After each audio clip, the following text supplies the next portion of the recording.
Hello and welcome. I'm Cory. I'm Rob. And this is the first the Anthem Podcast. This is Episode 1. Episode 1. We figured that a lot of the people who might be listening right now are people who know one or both of us. One or both of us. So, most of this beginning that we've planned out might be repetitive to you. Yeah. Or you might learn something new. You never know. But don't fast forward. Just don't fast forward. It'll be entertaining. I promise. I'm sure. Because so here's the deal. Me and Rob have been thinking about this for a while. The best way I've ever gotten to know anybody since the internet has been a thing was MySpace quizzes. Shout out to Aaron. Shout out to Aaron, by the way. Best way you've gotten to know somebody is a MySpace quiz. So good for you. Yeah, but I didn't meet Aaron on a MySpace quiz. Right, that's what I'm saying. Way to think about Aaron when you're talking about... but I'm saying, originally, the first way that I realized that internet is a social thing and you can meet new people and expand your horizons was you become a friend with somebody random on MySpace, and then you would go through their page, and eventually you'd find some quiz where they answered every single personal question about themselves. If you could stomach the song that started playing automatically, the glitter background, and all of the GIFs that were on there. Or any time that they superimposed a sweetie pie over top of an image of them shot from straight up down. Oh yeah. The old MySpace style picture. I love it. I think that'll be the picture that goes with the post online. I think we should do that. We're gonna have to MySpace it just for old time's sake. Well, I have one of you at an Orioles game. Oh, I know. I'm well aware of that picture. I remember it clearly. So, yes, best way to get to know somebody is the MySpace quiz. That's always been my thought. I'm kind of upset that MySpace isn't cool anymore. Well, it is if you're in a band, but that's basically it. Yeah, but it is a gorgeous site now. I cannot log into it. I don't want to. Way better looking than Facebook. But I can't even imagine. Can't even imagine how horrible the experience on MySpace is now. Plus, you're going back to high school. I mean, that's what we had MySpace when we started college. Facebook was just taking off. MySpace is what we used at the beginning. Facebook, I joined the first week of college. Right, but coming in. Right. So imagine the foolishness you have on your Facebook page, but version high school. That's MySpace. Yeah, well. I hope they deleted it. I don't want any of that stuff. Oh, it's all gone. Good. Thank God. It's all gone. I'm sure somewhere in the corner of the internet somebody screenshotted everything on your page, though. Some psycho girl. Yeah. Yeah, that's probably true. For revenge in the future. Oh, Lord. That's going to be a skeleton in the closet. Anyway, I figured me and Rob, we'd first go back and forth on some of these basic ones. So if you don't know who we are, you're going to learn real quick. And then both Rob and I have prepared a list of questions that neither one of us know going in. Totally blind. In hopes of illuminating to the listening audience what we are all about. And hopefully embarrass the other person horribly. Yeah, I'm not so sure about the blind question asking. But let's start with the good questions. How about that? The MySpace. Well, the basic ones. Right. So here's the basics. Rob, your real name. My real name is actually Rob. It's Robert Nathaniel Cheek, and I am the second. I'm named after my grandfather. And I am William Corbett Parr Baker. Wow. Yeah. It's a mouthful. It's eloquent. I feel old English. All right, so question 2 for you. Yes. What are your nicknames? Well, Cory, obviously, right, is the basis of... That's the one I answer to. Right. So, I go by CB5. Oh, wait, where does that come from? When I was a kid, I used to put a 5 at the end of my signature like I was an athlete because that was my lucky number. So my dad started calling me CB5. Pardon the laughter. I don't mean to laugh. I do, but I'll try not to in the future. And then when I started doing karaoke, I would go as CB5. That would be my name on the list. And then one karaoke DJ kept adding to it every time I went. So at first it was the fantastic CB5, and then eventually became the legendary CB5, and that became something that's stuck with for various online portals. Legend, wait for it, Dairy. CB5. I have no idea what that's about. That's How I Met Your Mother. Come on. Oh, my God. It's me shrugging right now. All right. Now, wait, that's not the end of your list, though. I know that you got another nickname. I got one more. It's Dom Baker. Dom. All my high school buddies would call me Dom Baker. Sort of a homage to The Godfather and Don Corleone. Even though it's Dom for whatever reason. I never really got the Dom part of it, but that's okay. It's all good fun. Right. This next one's fun. Relationship status. I don't know. How would you? Single. I'm not married. Obviously, never divorced. So never married. I suppose it's the best. Not a widower. Single. Ish. I guess. Ready to mingle, if you will. Ready to mingle. There's. If you're listening to this, and the word "single" upsets you, wait. If the word "single" upsets you, I do apologize. But let's just say that on my federal tax returns for the year 2013, I filed as single. So how about that? Well, I don't think that says much because I as well filed as single. Right. Because I'm not married, have not been married. I have a lovely girlfriend for the last 3.5 going on 4 years. Erin, who I love. They are sickeningly in love. And it's the weirdest, most awkward kind of love I've ever seen. But it works. Yeah, I mean, I think it's just because we've thrown out the rule book. There's no... Except for the 7 rules on your wall for kissing of the face. That's a game that we have. The rules of which are framed and on your wall. Yeah. Well, she made the rules. She drew them up one day when she was bored at work. Mm-hmm. And I thought it would be a classy move to frame it. That's the kind of sweet guy I am. Right, of course, yeah. So anytime she gives me a handwritten note, and I frame it, and then she goes, "Oh," and then that's how that happens. Like I said, the weirdest, most awkward love ever. All right, up next, the zodiac sign. What's your zodiac sign? I am Aries, the Ram.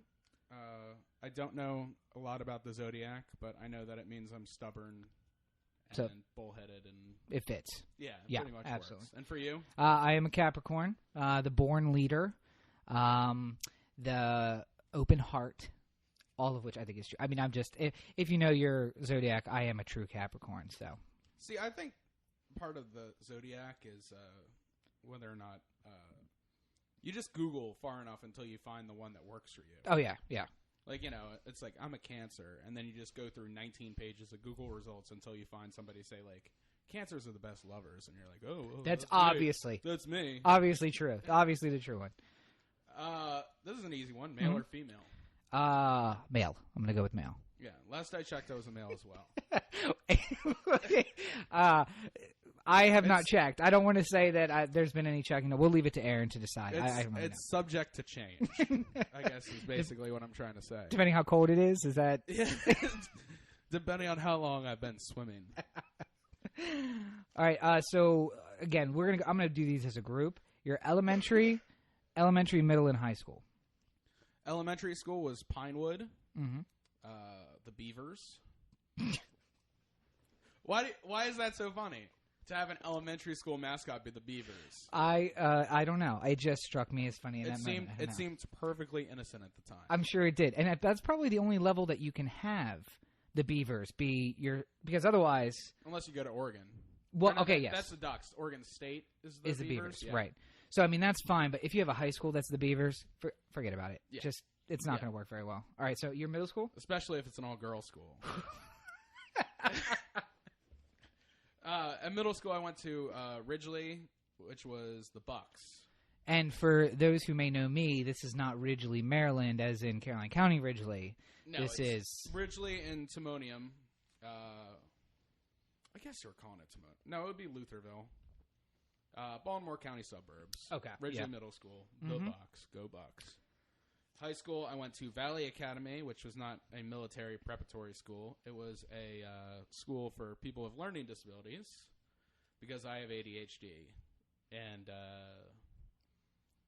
my mom didn't want to send me to Calvert Hall, I guess. It was basically... And they were the Vikings. I was going to say that the mascot is the Vikings. All right, correct. We got that. All right.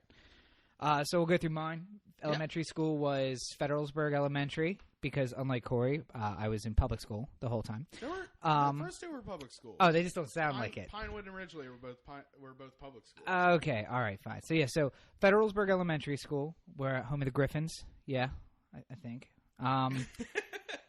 Seaford Christian Academy, which I guess isn't fair because that is a private school. But that's home of the Christs? Or home of the Eagles. The Eagles. Yes, and I actually designed the homecoming shirt for my middle school one year, and I won $100. It was the most money I'd ever made at any one time. And the high school is... Until now. Up until now. Although, no. It's tight. It's close. Now you make 110. But you have bills. Yeah, so it breaks even. High school was North Carolina High School. Go Bulldogs. Yeah. I have no pride in my high school whatsoever. So is it an English bulldog or a French bulldog? Or? It is an English bulldog, which is coincidentally my favorite kind of bulldog. Those bulldogs die early. They do, and they're very squat and low to the ground, but, they're cute for the wall. I want to get a pair of them. I'm going to name them Winston and Edith after the Churchills. So that's... Oh, I thought the other one was Edith Piaf. No. Edith, Winston Churchill's wife. I don't know how we make that stretch, but okay, that's okay. That's okay. You're a man of class. I thought. Okay. All right. So up next, I think the answer is going to be relatively the same for both of us. College. What college you go to? Hofstra University, home of the Pride, which is the gayest. Except for the basketball team, who were, if you can get gayer than the Pride, the Flying Dutchman. No, but the Flying Dutchman was just sort of like an assumed nickname. Oh, it was the Pride. Oh, it used to be the Flying Dutchman. Right. And then that was not PC enough, I guess, maybe? Yeah, because apparently all the Dutch were complaining from their place of tremendous status and influence. Right. Well, and I was at Hofstra as well, and I went on to Hofstra Law School, and then from there I went to UB Law School because... That's right. I guess I should have said with my full name. There is an Esquire at the end of that. That's an ESQ period. Yes. Certified lawyer from the Bar of Maryland. I should probably also add, so Rob doesn't feel like the only one who's gone to more than one university. I attended the New York Film Academy as well. No mascot there. I guess if they had one, it would be like the New York Film Academy begging for money on Kickstarter. The New York Film Academy nerds. Here we go. Yes. And that is where you learn the skills that we are currently using right now. Well, I didn't learn this here or learn this there. Okay. I picked this up on the street. On the all the shady dealings that I've picked up in the world of podcasting have been on the mean streets of Baltimore. Oh, okay. Well, various back alleys and corners. So. Probably the different ones from where the heroin is, but. Right, yeah, far different. Yeah, but okay. No cheddar in the pockets, just pocket protectors to keep our pens from exploding. Hair color? Well, you can see me right now. That's brown. It started out as blonde when I was little. Blonde hair, blue eyes. Now it's brown and greenish blue. Yeah, I'm a brunette as well, but when the sun hits me, it starts blonding up a little bit. I don't know how the hell that happened, but. Well, it's one of those things. One of those things. Yeah. All right. Loud or quiet? I'm not even sure what that means, but that's a question. Loud or quiet? I think that was just general demeanor. Like, is Rob the one to be quietly sitting by himself, minding his own business, or is he the one who's going to be loud and carrying on? Okay. Yeah. So, loud. You're loud. Okay. Yeah. And I'm quiet. I'm going to go ahead and say quiet. Given the right circumstances, I can be loud, but generally speaking. All right. I mean, we're sitting on my couch right now, which I bought specifically so that when I sit down, I don't get back up. There's no need to go out tonight. Your couch is here, and we have Netflix. Oh, boy, do we ever. Oh, yes. All right, so next question. Sweats or jeans? I would say jeans, though, honestly, it's more often like athletic shorts. Athletic shorts. Now, are these the Bill Baker style 60s high water? No, not the throwback Larry Bird cut off at the testicle shorts. These are the legitimate down to the knees, give yourself some breathing room kind of shorts. Pockets full of junk, just rattling as you all walk. the time. Yeah. Apple or Android? Obviously Android. And in fact, on the topic, I'd like to welcome Aaron to the world of Android. Welcome Aaron Deha, my girlfriend, to the wonderful world of Android. I currently have the Note 3, early adopter, and I also have the Google Chromebook. So I'm all over the place with the Android. Yeah, I have the S3. I'm trying to make the most out of it before I have to buy a new phone at full cost. And I have a Nexus 7 as well for a tablet. So. Right. So and okay. the Chromecast, which I love. Oh, well, I have Chromecast now, where the TV is on in front of us. Chromecast is streaming from my Android phone to my television, which Google, if you'd like to make an investment, ad buy wise, right here. So we are not above showing. All right. The next question is Mac versus Windows. I've been Windows since Apple II, basically. But the more and more Windows 8 keeps screwing me, the more and more I'm starting to think I've got to pick up Linux just to stay away from the fray. I was taken aback there for a minute. I thought you were about to say you were switching to Mac, and no, I don't have money for that. Hey, listen, you're in film. You need to have a Mac. Well, I don't need to have a Mac, just like I don't need to be gay. It just helps. Okay. I'd like to say a disclaimer that the views of Cory Baker are his and his alone. They are not of the Anthem Podcast or of Robert Cheek specifically. There we go. That'll be a drop for future episodes. Because we're one in, we don't have any drops yet. But so let's just take that one. We'll play that all the time. I'm just going to be signaling you over and over to drop all on that. Time. All right, go ahead. Favorite food? This is hard. I've been on Atkins for 5 years now, so I forget what great food is, but I'm going to make my favorite food a cheat food, which is a Philadelphia cheesesteak from Philadelphia with whiz and mayo. Oh, man. That's a good one without the mayo for me. Well, that's right. Yeah, not a fan of the mayo. My pick would be barbecue ribs. I love me some ribs. And it's convenient that you like barbecue. Because I work at a barbecue restaurant. Right, yeah. All right, now, the next one is drink, but I took that as alcoholic beverage, not soda. Okay, well, I mean, we can answer it however we want. Well, feel free. So, favorite drink. Alcoholic whiskey, Jameson, or a Natty Boh. I'm not picky. And non-alcoholic drink, I down about 4 sugar-free Red Bulls a day. Right. So I am like a hummingbird. And super healthy, too. Yeah. Gotta watch them calories. I'm not 100% sure. I think the fact that I picked out alcohol for that answer probably says something about me. Yeah. But a Jack Daniels whiskey, or bourbon, I suppose, if you want to be technical. And I drink a lot of water, but I'm going to go ahead and say coffee otherwise. I got a soda right now, but I'm trying to stay away from that. Pepsi Max, Sir, Pepsi. But no, I'll go with coffee. Coffee for non. All right. Clothing, I didn't know specifically what they were looking for, but I guess it's just like, what's your go-to ensemble? Right.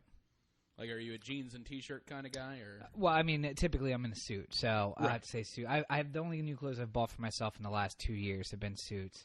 So, I mean, it's not my favorite, obviously. I much prefer the Machado jersey and the Orioles cap that I have rocking this year, but suits, I guess. So, for you? T-shirts and athletic shorts and big floppy skateboard shoes. Sexy. Just sexy. And your favorite color? Color. Well, I mean, that's... I never understood this question. Do people actually have a favorite color? Do you have a favorite color? Purple. Really? Yeah. Because I mean, it way predates the Ravens, too. Well, and that was going to be my next question. Because in the spring and summer, I like the orange and black, and in the fall, I wear a lot of purple and black. But that's based on a team, not on a color. And I can't say I have... I mean, black. Black's my favorite color. I like black. I think if you were thinking about like favorite color, like if somebody were to make a logo for you, right? What color would it be? Would it just be a black and white Rob or something like that, or would it be? I actually drew Cheek International, because I'm going to be a conglomerate, and the colors were platinum, like a metallic silver, like a pewter black. Almost, or what's that? Like a pewter. Brighter than that, shinier, like literally like a platinum metal. Imagine the metal and black. It was a black background with an R back to back, an N back to back, and a C back to back, all in platinum. That was because I'm boring. I don't have color's not my forte. I have a designer, or a fashionista who buys clothes for me because I need to have color in my wardrobe. Thanks, Mom. Well, no, my sister. My sister, who is fantastic and picks out all my clothes, and first it was mom, now it's sister, right? And eventually it'll be wife. Yeah, because, by the way, I'm single, and you can reach me on any social networks should you want to. Well, we'll get to that when we get to that. All right, so let's see. What we got next is movie. Favorite movie. Now, I know this is going to be hard for you. No, Bull Durham. Just immediately have it right there. To be fair. fair. In the chamber. But we're in baseball season now. If we weren't in baseball season and you had some time to watch other stuff, what would you watch? Bull Durham. All day, every day. Literally is my favorite movie. It's almost perfect. You did drive to Springfield, Virginia, to watch it on the big screen? Where'd you go? No. It was Silver Spring. Silver Spring. Yeah, they had a showing, and me and my mom went to see it because we both enjoy Bull Durham the same. Right.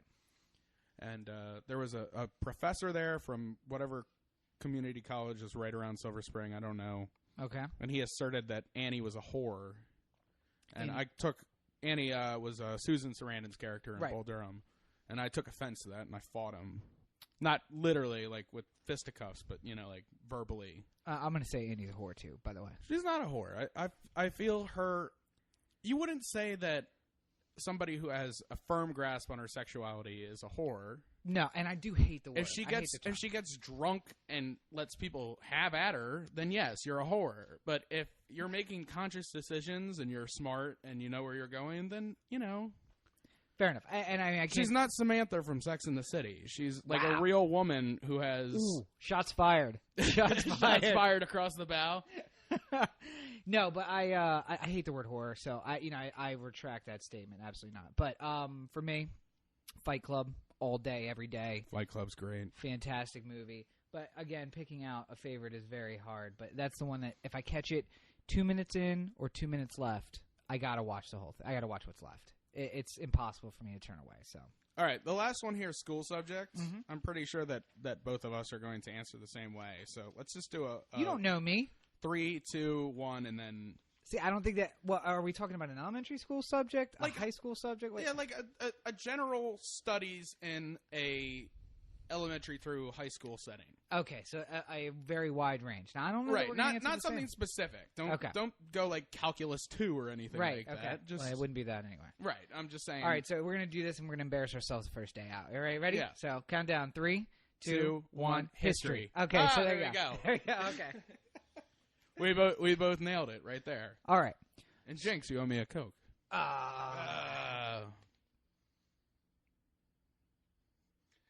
right, are you ready for questions?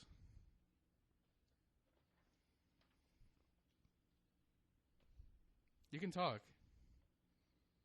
I don't understand what's going on. You don't know how to break a jinx? You have to say my name. That's how you break Rob. a jinx. There you go. See, now I can talk. So you jinxed me. I never knew that part of the rule. I thought it was just getting a free Coke out of the deal. No, you have to. If they're jinx, they can't talk until they buy you a Coke or somebody says their name, and then the jinx passes to somebody else. I didn't know. Yeah, 30 seconds of dead air. Right. How have you never done jinx? Well, me and Aaron jinx each other all the time. Of course, ours isn't a Coke; it's sushi. Right. And that's a very expensive jinx. Oh yeah, you got to avoid that. Unless I take her to the all you can eat sushi buffet. Yum. Yeah. I can only imagine. It's good. All right, so moving on to our blind list of questions. Now, neither of us have seen. Well, you've seen my list, but you don't know which ones I picked. Well, I know the you posted this list on Facebook. I did, and I went about 3 questions in, and then I said maybe you should save this for the podcast. And then, so I know like 3 of the questions. None of which I'm picking. I'm not picking out of the top 10. So okay, so none of the questions that you have I've seen, and even if it was one of the 3, I don't even remember what they are. So. And I've never seen your list, so I have no idea what to expect. Oh, I did some Googling for these.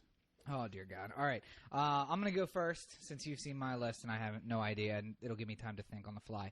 Number 1, what superpower would you have for one day? Oh, for one day. I guess if it's only for one day, it would have to be invisibility. I think every guy would say that. Just because I want to creep around and see what's going on. See what people really think about you? Yeah. Yeah, I can see that. Call in sick to work and then just go there and be invisible for a couple. Yeah. Few and see what people say. I can understand. I mean, I can see that. Yeah. Definitely. Or call up Aaron and say oh, sorry, I'm not going to be able to come over, I'm writing, and then just be there, like, when she hangs up the phone and see what she says to all her friends on the phone, that'd be great. Yeah. That's not poison for a relationship. No, not at all. It's like, wait, what is that story that if any people could hear the 5 seconds before or after the phone actually picked up, it would ruin every friendship you have? Like, I got to talk to this mother. Hey, what's going on? Well, I think no matter who it is, the 5 seconds before I answer every phone call is the same because all I hear is the ringtone. And the ringtone's the same for everybody. Right. So the first 5 seconds before I pick up the phone, no matter who it is, oh, God. Like, oh, who is this? See, oh, hey, Rob, what's up? Yeah, I let mine ring so I can listen to the ringtone because Aloe Black's The Man is my ringtone. So, yeah. All right, go ahead. If life is so short, why do we do so many things we don't like and like so many things we don't do? Jesus Christ.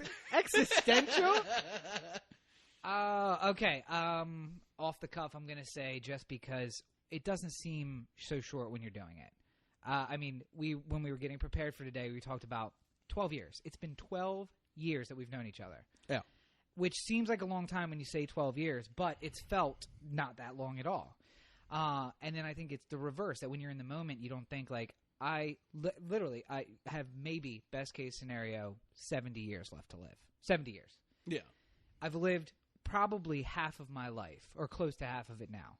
That's ridiculous in what I would like to do. So you get caught up in the moment. I mean, if you can't have that mentality, though, because if you did, you would never go to work. Everybody would just live on the street and do whatever they wanted because... Or you would work at what you love.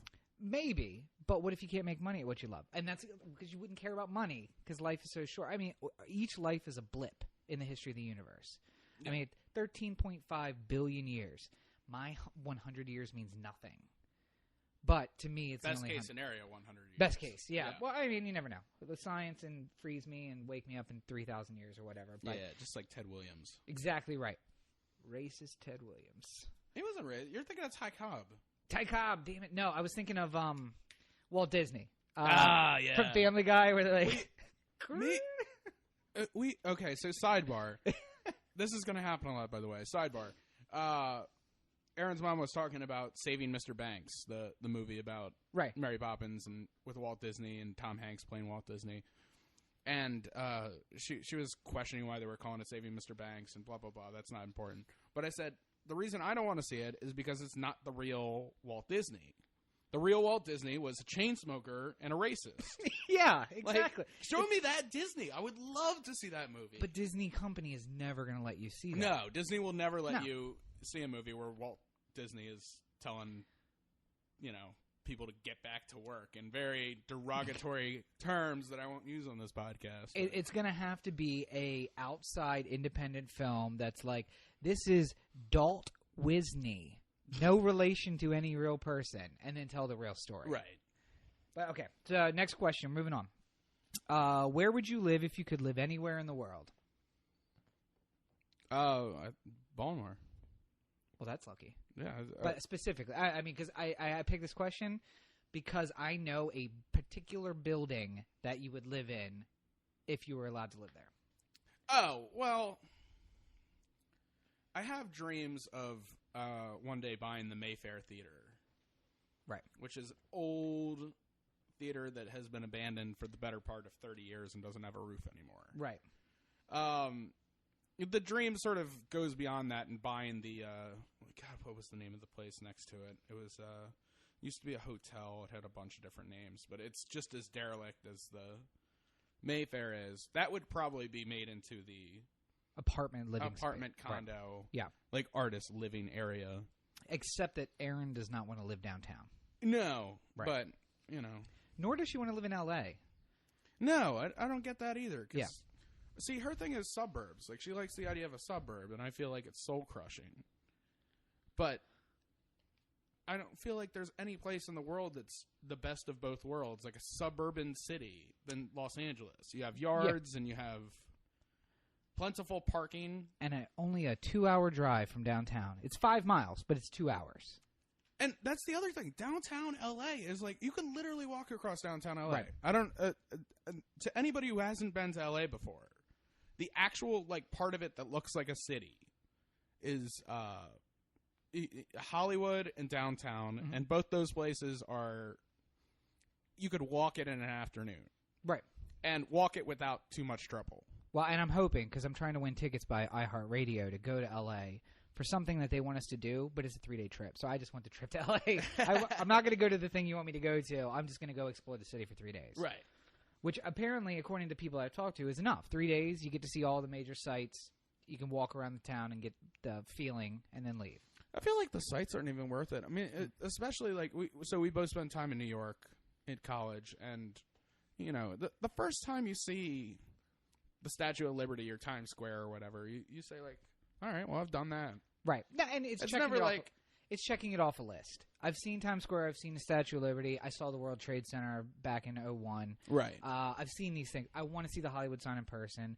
I want to see the Grumman's Chinese in person, the Walk of Fame. I saw a movie there. God damn it. I was the only person in that theater, too. It was joy. I saw the to-do list at like 11 o'clock in the morning. What is the to-do list? It was, God, what's her name? I love her. She's in Parks and Rec. Amy Poehler. No. Rashida Jones. No. Aubrey Plaza. Aubrey Plaza. Oh, yeah. Aubrey Plaza, she's a virgin, and she's trying to check off all the things. That does not sound like a bad movie. No, it was very funny. So we should. I should probably go see the to-do list. Yeah, I think it's on DVD by this point. Oh, so, good. Since it was out in theaters last summer. Right. I'm sure it's on DVD at this point. Good. All right. I actually had a living where would you live question as well, so I can check that one off the list and just skip it and use one of my auxiliary questions. God damn it. When it's all said and done, will you have said more than you've done? Now, see, that is the crux of my life. Because there are all these things I want to do, and I always have all of these ideas, and we've been talking about a podcast for like 3 years. We're finally doing it, and that's great, but I would like to think that in the end I will have done more than I've said, but I think I've told you this before. That I would rather – I'd be willing to die if everything that I've ever wanted came true. And I'm going to use an example that's epic, and I understand that I'm not John Kennedy, but let's just say John Kennedy. Yeah. I think that if you had asked him if everything he wanted would have been done, would he be willing to be shot and killed? And I think he would have said yes, despite losing everything that he lost. After his death, we got civil rights reform. And a man on the fucking moon. I mean, like, everything he wanted got done probably in part because he died, and we did it in his memory. So, I mean, that, yes, I would like to think that I've done more than I've said at the end of the day. But if I can get things done after the, quote, end of the day, right, based on what I've said, I'll take that too. Just, I want things to get done any way that's going to happen. All right. Fair enough. All right, so wow, we got you have an existential list, and I'm not. Mine is. I can't wait until we're through with the questions so I can tell you what I googled to get this. Okay, list. I'm looking for it. All right, so the third question: what is your most bizarre pet peeve? Ugh, bizarre pet peeve. I have a lot of pet peeves that aren't bizarre. Well, maybe they're bizarre to me, even if not. Well, like people making any kind of noise whatsoever in a movie theater. That was the one I was picturing. like all the time, Erin will lean over to me and whisper, but she whispers loud. She does the I want to see that movie, like in that volume. Like like this is me quiet. I want to see that movie. I'm just like, shut. And then there's people who I went to the movies with Ken, and we saw Noah. And before Noah, all the previews were like remakes and sequels and stuff like that. And Ken's sitting there like, come on, we've already seen Transformers. And I'm just like, oh, my God. I'm not upset with him because I feel the same way. Right. But, I like to save those thoughts for the end of the movie, so I come out like a bullet. Right. I'm just like, here's everything that was wrong with the fucking commercials before the movie even started. And having seen a movie with you, you are a Nazi about it. Yeah. And I give you the eye. One of my exes in particular hated going to the movies with you. Which one? Well, the she who shall not be named. Oh, okay. You would lean out across Aaron, me, maybe people in between us, whoever was with us in the movie, right, and do the shh. Yeah. During the previews, which upset her more than anything. It's the previews. We're going to talk through it. So, but no, I think that's not bizarre necessarily. I think the extreme that you take it to is what's bizarre. All right, well, fair enough. See, I had some things in mind when I picked these questions because it's quirks of yours that everyone needs to know Well, I think that's what I did as well. I was picking questions that I figured you would have interesting answers to. Right. Let's see. What was the next one here? What is the one thing you'd like to change about the world? One thing. Yeah, just pick one. One thing. If you could flip the switch and one thing changed, what would it be? Well, this is what I'll say about that. I've been writing this book for like 10 years, and at one point it got up to like 800 nonsensical pages of textbookness.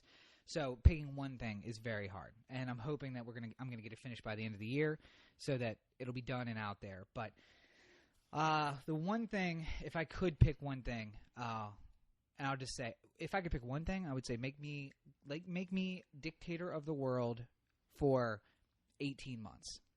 I'll fix everything. The one thing would be making me dictator for 18 months, and I'll fix everything. Oh, I can't wait to tell you where I found this questionnaire from. After that answer. But you grooved the fastball right down the middle on that one. If I could pick one thing, and I'll tell you, I'm not going to say the word. I'm just going to say the U.S. You know me, I got a soft spot for kids. And when I see the number of kids who are just in the worst situation possible, parents who just don't care, one parent who's gone, the other parent struggling, or both parents who are there but are absent, really, that really gets to me. So I posted something on Facebook. Some kids grow up living in the suburbs, too. That's true, which is just like the worst punishment a kid could ever go through. I posted something on Facebook that I think is very apt for me, which is, all right, I'm tired of all the shitty parents out there, and I'm going to adopt all the kids. That would be, if I could not work and just travel the country, meeting with kids and making kids' lives better, if I could change it without even doing that, that would be great. Give everybody good parents, give them a good start on life. I've already tried to do that with basically every child I touch around here. Touch, like, on the head, not inappropriately. Right. You're a modern-day Michael Jackson. No, none of that. But every child I come in contact with, I try to do that. I try to do what I can to make their life better. So that's what I would do. All right, so let me see. My next shallow question from – by the way, I'm just going to go ahead and tell you where my list came from. 50 things you should ask your crush to figure out if you guys belong together. So somehow I think your list is going to be something more serious than that. It's a bit. Yeah. I started with one word and then just added questionnaire and then got this after like 3 pages. But I'm going to take a guess. Don't tell me if I'm right or not. But okay. Yours is a list of questions to figure out if you're a narcissist. I already know what that is, but that's fine. If you knew you would die in 1 week, what would you do? 1 week. Live like you were dying. Well, I probably wouldn't go to work. Well, I think that's a given. I would spend as much time as I could with friends and family. Mm-hmm. And I'd probably write a lot. Really? Yeah. Just to get it out? Yeah, so it's not rattling around in there? Yeah, just to try and expel it. I don't know. I've always, like, I saw a quote in a Mad Magazine book once. And it's kind of stuck with me. I know. Laugh it up. Laugh it up, Chuckles. Consider the source.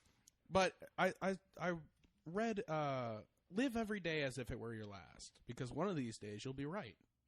And I've sort of adopted that as, like, if I died right now from a massive heart attack from the amount of Red Bulls that I drink, then, you know, I feel like I've done what I can up until this point. Right. I'm basically in line. Would I be happier if I was, you know, Spielberg at this point? Yeah. But, you know, you can't win them all. So I'm doing the best I can do for me and trying making it work. So fair enough. All right. It would be mostly about, like, calming down the people who would be really upset if I died. Yeah. And that's the thing I don't think they take into account with that question. If you found out, and I'm going to sidebar note, if you knew, would you tell everyone else? Or would you just kind of spend as much time to get them ready without telling them it was going to happen? I think I'd have to tell them. Yeah. I don't think I could hide it. See, I don't know if I'd like put it up on Facebook or something like that. But your close friends, family, they would know. Yeah, I mean, I would definitely tell everybody who needs to know. Right. Like, God knows I would, 6 days, 23 hours, and 45 minutes into the 1 week. Yeah. I would be like, oh, shit, I didn't call this guy. Yeah. Like, oh, man, I didn't tell my cousin. And then all of a sudden I die, and then... That would be your last words. Yeah, and then he's just like... my cousin just sitting by the phone like, Cory doesn't call anymore. I wonder where Cory is. All right. Well, okay. Let's see. Mine's next.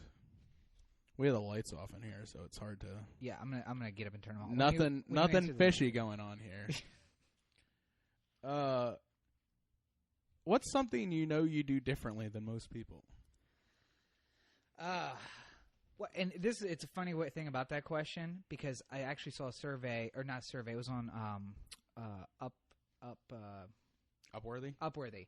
That was like 30 things that everybody does, but you think you're the only one. Like singing out loud and then getting embarrassed when you realize somebody's watching you, or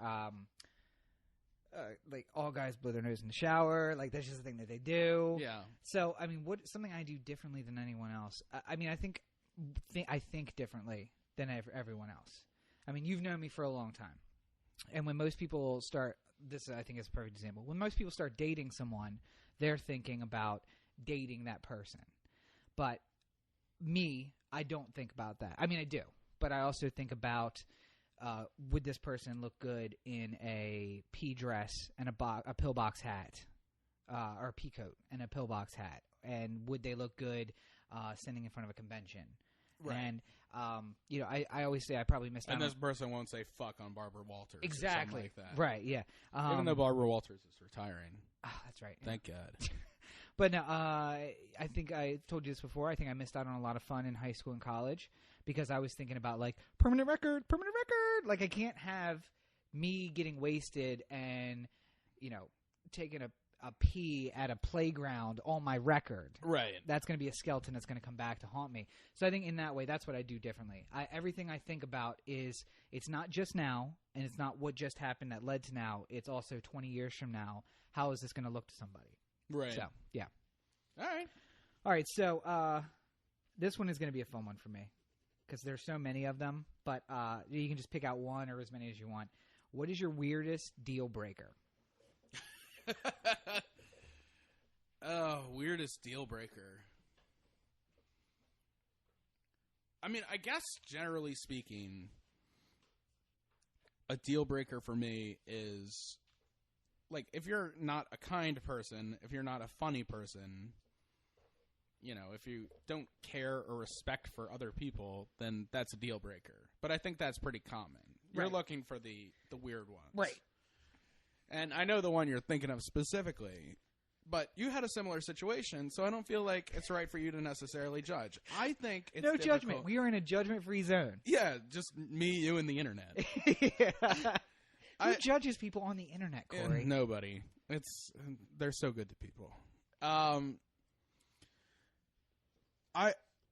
Obviously I'm with Aaron, and for the foreseeable future, that seems to be the way it's going to go. Love you.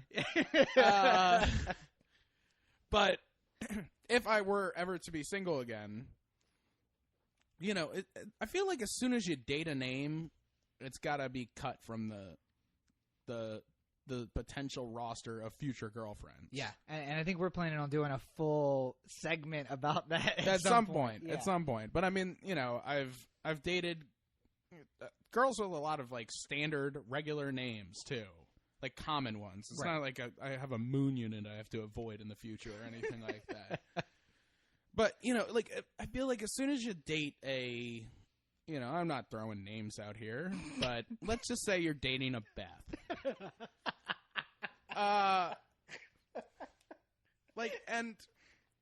It doesn't go well, then it's hard to, go out with another Beth. And, because every time you hear, I still think of, anytime I meet someone named Jonathan, I think of a friend I had from elementary school. First thought is that Jonathan. And there's thousands upon thousands of Jonathans. Right, but that's the one I think of. And if I'm going to be dating somebody who's named Beth, I'm going to be thinking of every Beth that I dated beforehand. And as a preview to that segment, I mean, we could go way more in depth about this, but I made fun of you for that view for a very long time. Yes. Until it happened to me. And then you're absolutely right. I can't. It's just, it doesn't feel right. Right. It's not fair to them. That's what, you know what, that's what we'll say. It's not fair to the new person. Yeah. Because you're judging them based on the old It's person. not fair to the new moon unit. I don't know where you're meeting these girls' moon unit. It's Frank Zappa's daughter, you know? Oh, really? You didn't know that name? I did not know that. Dweezil, Amit, moon unit. I would want to kill myself. Those are the names of his kids. Ah, yeah. I by the way, there was a guy in court with me yesterday whose name was Andrew Anderson Andrews. And I just looked at him and I said, how much do your parents hate you? That your name is, at best, Andrew Andrews, and at worst is the full name of Andrew Anderson Andrews. I'm just like, oh, my God. You could just call him Andy for short. Basically, yeah. All right. Let's see. I feel like we've been going on this for a long time, so shall we do two more? Yeah. Well, let's just pick out a couple. Just do two more that are really good. And okay, this is one I wanted to hear your thoughts on. Oh, Lord. Would you rather be a worried genius or a joyful simpleton? And it's weird that you'd ask me that because I think we've had this conversation before, too. Well, I could tell you what it's like to be a worried genius because I am a genius. And I'm worried. But I often consider how the other half must live. Like, wouldn't it be great to be the guy, and nothing against these guys. I don't want to make it seem like I'm talking down about anybody. It's just not me, and it's not how I operate. But if I could just go out, work a job, do my 8 hours, grab a six-pack on the way home, come home and relax with the wife who I dated in high school, and now we have 4 kids. Mm-hmm. Like, I wonder, and you don't care about politics, you don't care about what's going on in the world. It's the NASCAR race and the football game and the baseball game, and that's all.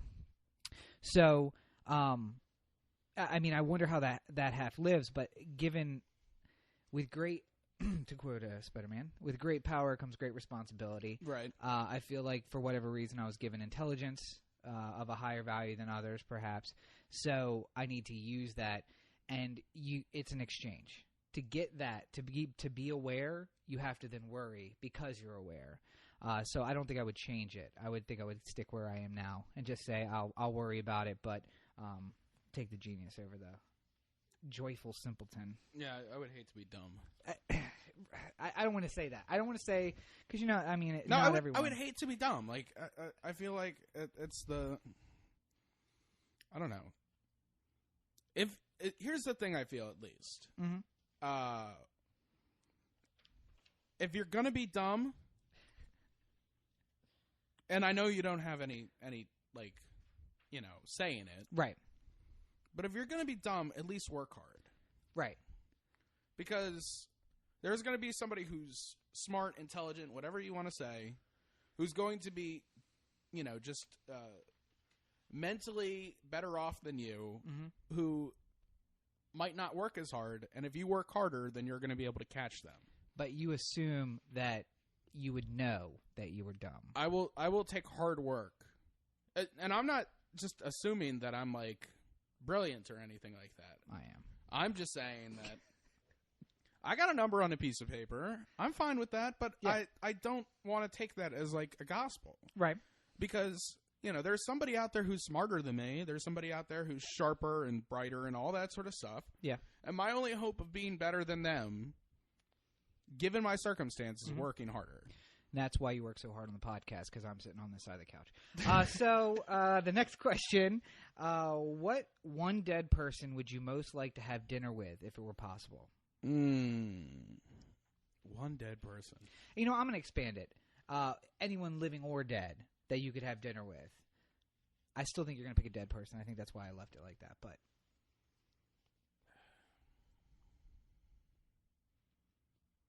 Such a tough one to think It is. It's hard to round it down. Because, you kind of want to say Jesus no matter what. Catholic guilt. You kind of want to say Jesus no matter what, because obviously the guy had juice. Right. And I'm not just talking about the type he served at the Last Supper, if you know what I mean. But chink. Hit it, Manny. Yeah. That's an inside joke, by the way, that is now being shared with the podcast. And we're going to have to explain that at some point. At some not point. Today. Not today. Maybe when Zach is on the podcast. That would be great, yeah. We got to get him out here. Ship him out to Maryland that smells like shit when you drive down from the Bay Bridge. The shit, sidebar. The shit smell, the cow shit smell on the eastern shore of Maryland today as I drove down from Metropolis to the country. Smallville. So bad. It literally smelled like there was shit in my car. I worried for, and it doesn't go away. That's the thing. Like, you know, if you are walking down the street and you smell shit, like, you know, for a quarter of the block you smell it. You smell it on the approach. You smell it when you're near it, and then you smell it like as you're leaving, and you're just like, oh man, there's shit on that sidewalk. But in the Eastern Shore, because of all the cows and all the chickens and all the hogs and all the other stuff, like, you'll be driving for 8 miles and it'll smell just as shitty 1 mile after the other. And you wonder if it'll ever stop. Like, serious thoughts pass my mind when I drive through. Yeah. If it's, like, something in the car. Is it me? Is the car making a shit smell now? I can't live with that. How am I ever going to trade in a car that smells like shit? And I always love that it's not that it smells like anything in particular. It just smells like the Eastern Shore out here. Yeah, it's simply shit. I think we were in Las Vegas and we got an odor, and you said, "Oh my God, parts of Vegas smell like the Eastern Shore," and I was like, "That is not Eastern Shore." Anyway, sorry. Jesus would have to be in consideration because he's got juice. Right. I kind of want to know what he's like. Like, to pick his brain. By the way, did you see that they found that piece of parchment that said Jesus, my wife would be one of my disciples? My wife could be one of my disciples? Yeah, I heard about that. Now it's been carbon dated, so it's actually possible that Jesus had a wife. Just to blow your Catholic nonsense out of the way. Well, it's not like I'm Catholic. That's not the way to put that. Bill, totally, I'm totally Catholic. I'm not shaking that part, but I'm not a dogma Catholic. Right. I don't necessarily believe the stories. I don't think that Noah lived to be 750 years old and built an ark. Right. All that sort of stuff. I believe that we should be good to one another, and that I enjoy the Pope. And so, in a way, the Pope is kind of like Vince McMahon, like in wrestling. You know, okay. Anybody who's never watched wrestling, Vince McMahon owns the WWE, and there's times where he's like a good guy, and there's times where he's a bad guy, and when he comes out, you have that visceral reaction. It's the boss is here. You know, he's the only one that you have to talk to here. So the Pope's the only guy I have to deal with on this side on this plane. Not like I'm like tweeting the Pope or anything, but you know. But you could because he responds. Like, he's on Twitter. But like, you know, so every once in a while you got a heel Pope, and Nazi Pope. Yeah, fuck you junior Nazi. And then every once in a while you got a pretty rad Pope like Frankie. Frankie's the best. I love him. I just say him and JP too. They're the only. I've had 3 popes in my life, to my knowledge. I don't. Yeah, no, JP2 was during the 70s, so yeah. JP2, Frankie, you're all right with me. I fucking hated the other one. Cardinal Ratzenberg is the one. Yeah, he whatever. became Pope something. Benedict, there you go. Yeah, Benedictus. I have to say, though, you just brought it up, and this is how our conversations are going to go. WWE, Vince McMahon, R.I.P. to the Ultimate Warrior, who was a big part of my childhood growing up. But I realized when reading the stories that the WWE is a lot like Oceania from 1984. Because I didn't watch the WWE when I was growing up. I watched the WWF. Right. And everything is now the WWE. It's like, no, we have always been the WWE. How fucking pissed would you be if you're New Zealand? Because it used to be that it was Oceania. Right. And now it's just Australia as a continent. all to its own. Well, we've gone off the rocker there. Yeah. But no, the point being that Ultimate Warrior signed his first WWE contract on Saturday before he died. Right. He was a WWF wrestler. But now everything, I mean, the stuff that was formerly WCW, WWF, all that. ECW. Now it's all WWE. And they act like we didn't know that it was something else. They're trying not to get sued. Well, that's probably true. I feel like the lawyer in you should know that. But that's how I feel. But the 10-year-old who was doing elbow drops on a trampoline said Ultimate Warrior is the WWF. He's not WWE. To wrap up the question, I think I would have dinner. I think I would like to have dinner with F. Scott Fitzgerald. Wow, that was random and out. Okay, go ahead. Yeah, why? Well, he's America's best novelist. Okay. Mark Twain would be good, too. Right. I feel like there's a lot of great from old Hollywood. Frank would be fun. Frank Sinatra.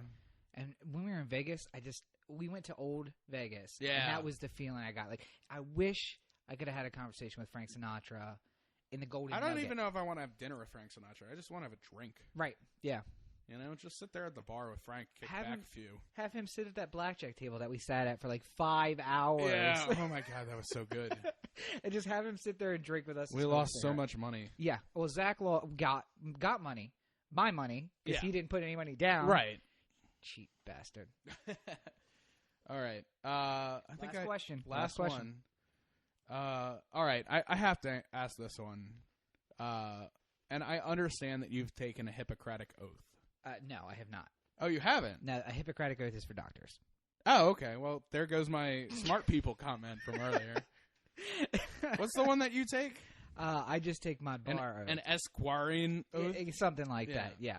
It's basically the same one the military does. We uphold the Constitution and things like that. All right. Well, would you break the law to save a loved one? And therein lies the rub, right? Yeah. Because some of the stuff that I'm working on is very controversial. I'm actually working on a handbill, if you will, like a short version that's entitled Revolution in the West in the 21st Century. Because we've discussed this, and I'm sure we'll flesh it out as weeks to come. I am for a reformation in America. So I think that part of that's going to be things that are necessarily illegal. So when it comes to my family, I think that I am definitely with you on that. Yes, there are things I really should. So let me just say that we are speaking completely in hypotheticals, and I have never actually broken the law for a family member. Obviously. Right. But given the correct set of circumstances, I would even expand it out from family members. I mean, friends, serious relationships, things like that. I would certainly walk a very fine line of legality. I guess it depends on what the law is, too. Oh, yeah. Like, I jaywalk to save almost anybody's right. life. Like, you know, would I murder somebody to save a life? That list gets pretty thin. And, again, then I watch Law Abiding Citizen, and I'm like, I would do that. Yeah. You mess with my kids and my wife, and I will go gothic on you. Right. Like American Horror Story stuff on you. So, yeah, I mean, yes. Absolutely. And, we'll talk about this a little later, I'm sure, too, but there's this theory that you draw concentric circles around yourself like a bullseye, where you're in the center, and then your immediate family and your grander family and your close friends are all in circles on the way outward. And everyone in the world is in a circle. It's just different distance from you. Yeah. And I think that I personally would draw a bigger circle than most for people that I'd be willing to do that for. Again, depending on what the illegal act is. Right. All right, so last question altogether, because I do have one more I want to ask you. Okay. If you could go back in time, what's one piece of advice you would give your younger self? Oh, my God. I had a question so similar to that on my list. Sorry. No. Oh, I know. This is the last question. Oh, I know, but I'm saying I'm trying to find it, like what it was exactly. But it was, if you could offer a newborn child only one piece of advice, what would it be? I thought about that one for a long time. Yeah. Probably was Goo Goo Gaga.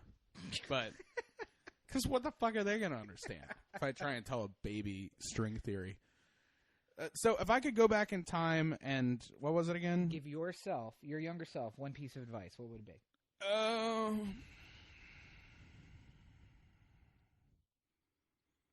It would probably be, you have to actually try in college. Okay. because I think so much of I skated through pretty much all of school prior to that, like not having to do homework because, homework was 30% of the grade. And if I do A+ work on everything else, then I just live with the C and never have to do homework. Right. Or you try to do some extra credit. Whatever the case may be. If I show up every single day and I ace the tests, then I never have to do homework. Right. And that was my idea. And my dad had at some point put the theory in my head that in college, you don't even have to go to class. Thanks, Bill. If you ace the test, like that's what he told me at some point. Like there was a class he just went in when it was test day. Right. He would read the book and go in there and ace the test, and he aced the class. Right. Which could be some classes were like that. Yeah, some classes were, but I feel like I didn't take it seriously enough when I went through Hofstra. Right. And if I could reset and tell myself, like, go back to 18-year-old Cory and tell him, like, listen, you're actually going to have to try here, then that probably would have been good advice. 2 a.m. Sabaros, not always a good idea.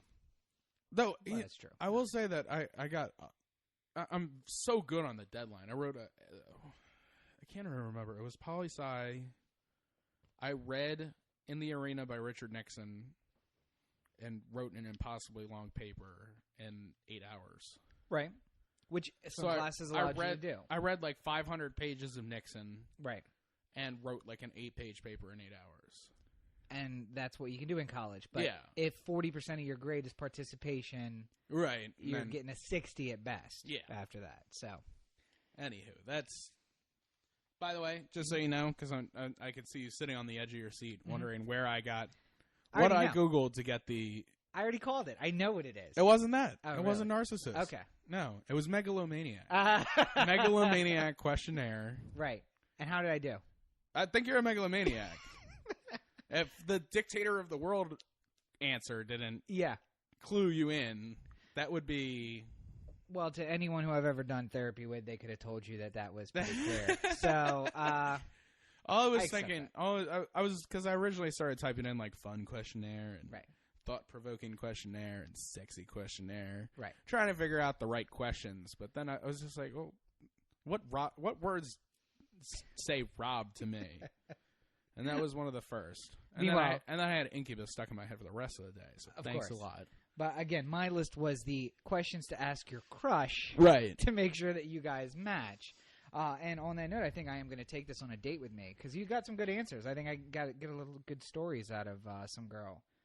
Like, can you fill out this questionnaire before we go out? Have her fill out the questionnaire, and then compare her to me. That's absolutely what I will do. Cory's at F. Scott Fitzgerald. That's a pretty good answer. I don't know. I don't know if I'd really want to meet Betty Crocker. Kim Kardashian? Really? She's not even a celebrity. So, speaking of things that I posted on Facebook yes. And ridiculousness, I posted something this week that I know upped your ire for life in general. Yes. And that was a story. I want to say it's from Yes Network. I don't have the Bleacher citation. Report. What's that? Bleacher Report. I'm sorry. Whoa, yeah. It's from somebody who read it a couple times. Bleacher Report. A couple is an understatement. I think I've read it 57 times since it was posted. It was a story. Tuesday? It was a story about a young man who changed both of our young lives. I think man's a bit of a reach. It's a child who impacted our young lives at the age of, what, I guess that would have been 12, 13 years old? He was 12 years old at the time. So the story was about Jeffrey Maier. Mm-hmm. Right, is it Maier? I always want to say Maier. Jeffrey Maier, who, for those of you who don't know baseball as well, the little prick who reached over the fence at Yankee Stadium. Back up. So it's game one. The little fucking cockless asshole who has no respect for the rules of baseball. Cory has some strong feelings. So game one, if I remember correctly, of the ALCS, right? Because it was it was two because they played afternoon, evening, back-to-back games. Yeah. And late innings. What was it? The seventh inning. I want to say it was bottom of the eighth. Bottom of the eighth.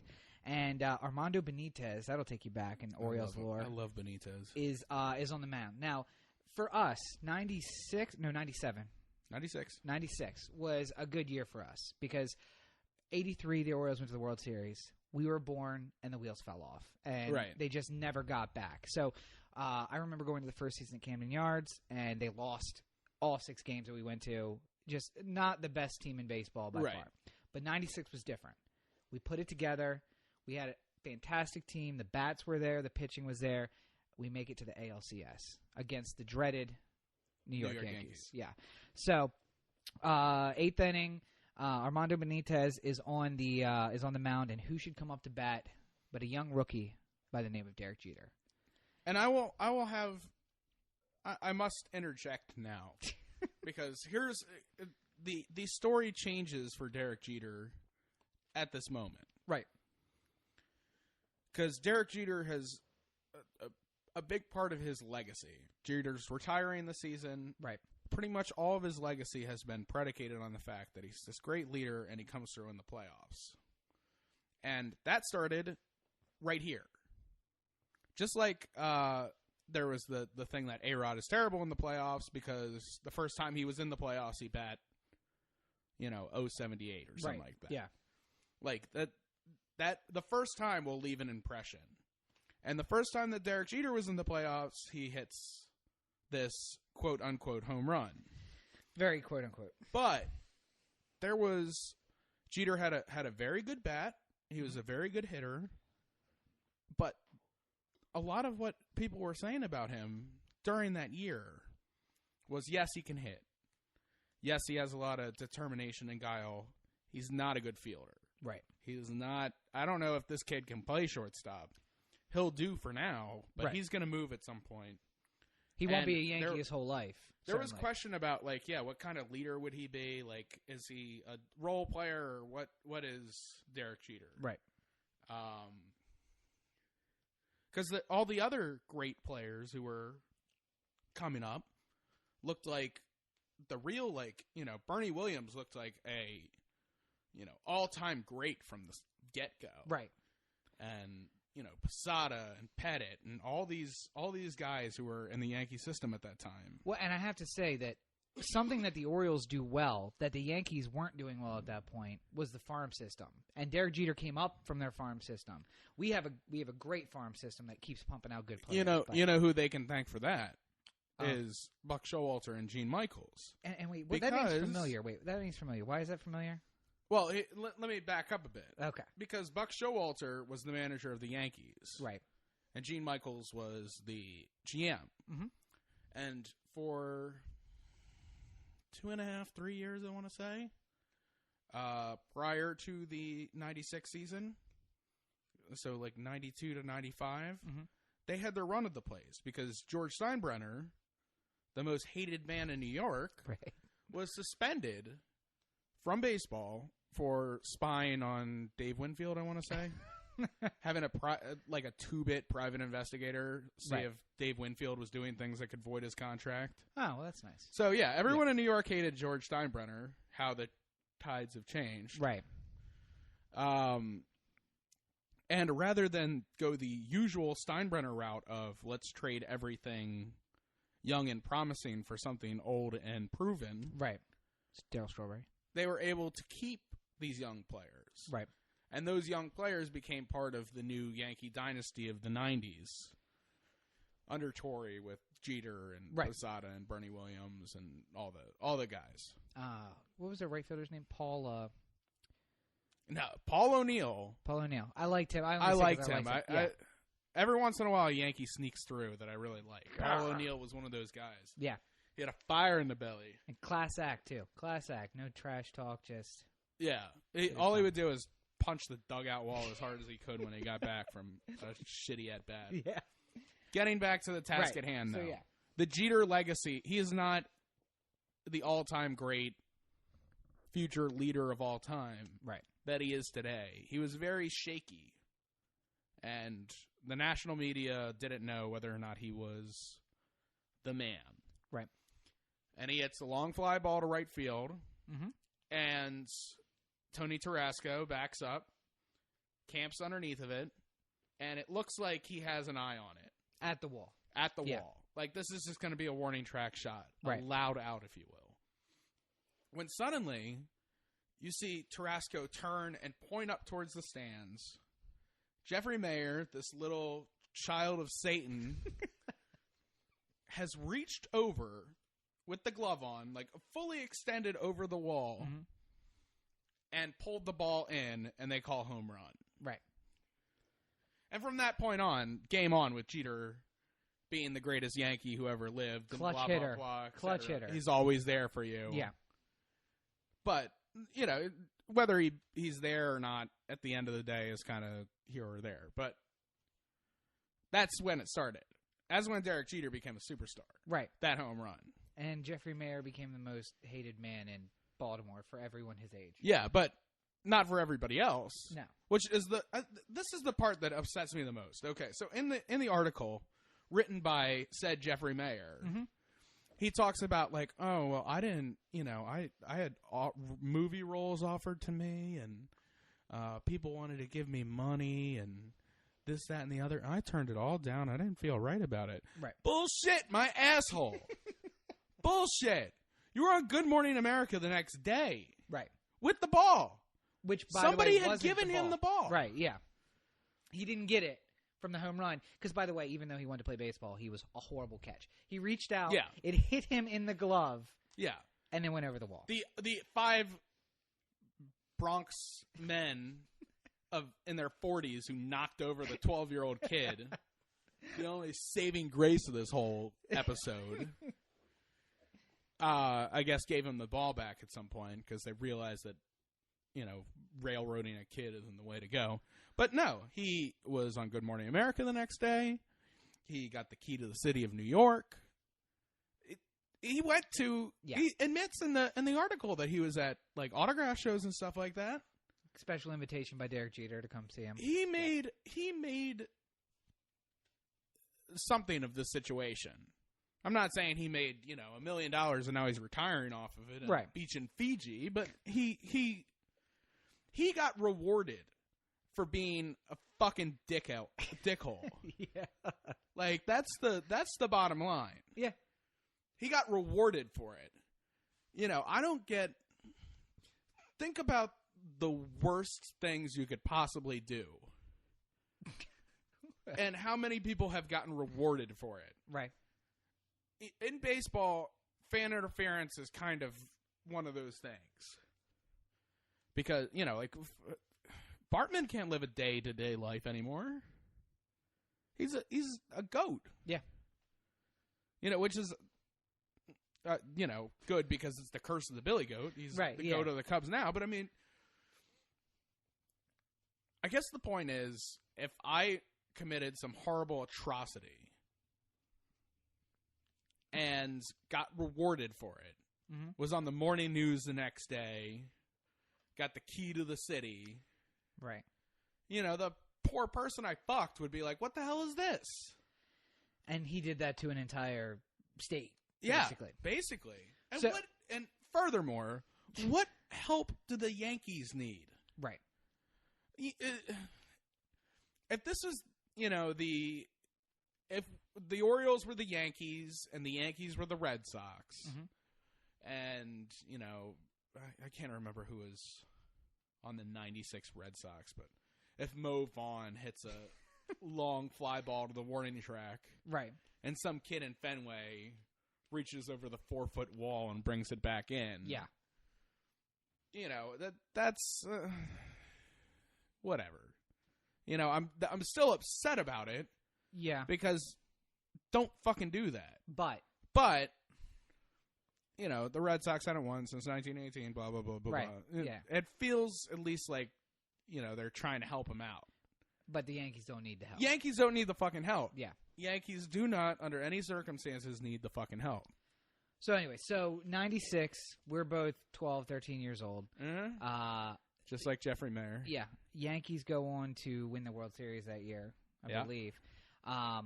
The Orioles begin their long, slow decline, which in 97 was still playoff contenders in 97. We were still good in 97, then 98, the wheels kind of came off. And so we spent all of our high school years, all of our college years. Yep. You and I have been to 8 consecutive opening days. And for the first 5 of those, it was going to party, even though we knew the season was going to probably be a train wreck. We have a hope. We have a hope there. We have a hope, but it's a hard. It's one of those hopes that is not going to. Right. Well, maybe if Jay Gibbons hits 50 home runs this year, like. Wait, what was the catcher from Toronto who came down who was going to save us? He was going to give that veteran voice in the dugout. Oh, are you thinking about Javi Lopez from Atlanta? No. The guy who wore the hockey mask and then Greg Zahn. Greg Zahn, who was going to have a veteran voice in the dugout. It was Rick Dempsey's cousin or something like that. Yeah. And we were all so happy that we had a little taste of the Demper back in our lives.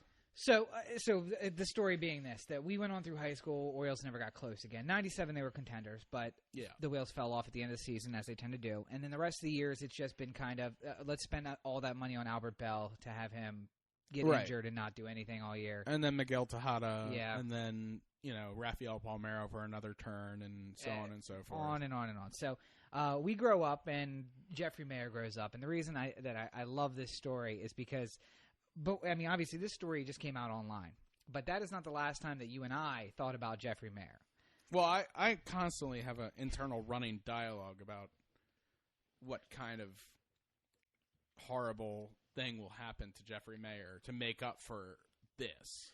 So you and I are... Because I do believe in karma. You and I are... I think there's some great karma coming Jeffrey Maier's way at some point in his life. And in fact, you wanted to be that karma because we were at Hofstra, which is on Long Island in New York, and you found out that Jeffrey Maier was going to Wesleyan in Connecticut, I think. I think that's right. Yeah. Wesleyan University, where, of all things, he was a baseball player. Right. And apparently a decent one. He was setting school records, and they were talking about how it's Division III, and he's not going in the draft, but he's such a good player, and blah, blah, blah. And so I'm going to flash you to Estabrook Hall. Shout out to anybody from Hofstra who's listening. Yeah. Estabrook Hall, where he lived on the 8th floor. Good memory on that. Yeah, and I come off the elevator, and you come rushing out of your room wearing, if I remember correctly, a Washington Wizards jersey. Hair long and flowing. It would have been a Bullets. Bullets. No, it was the Baltimore Bullets jersey. Yeah. And you shake me, and what do you tell me in the hallway? That little prick goes to a school that's driving distance away.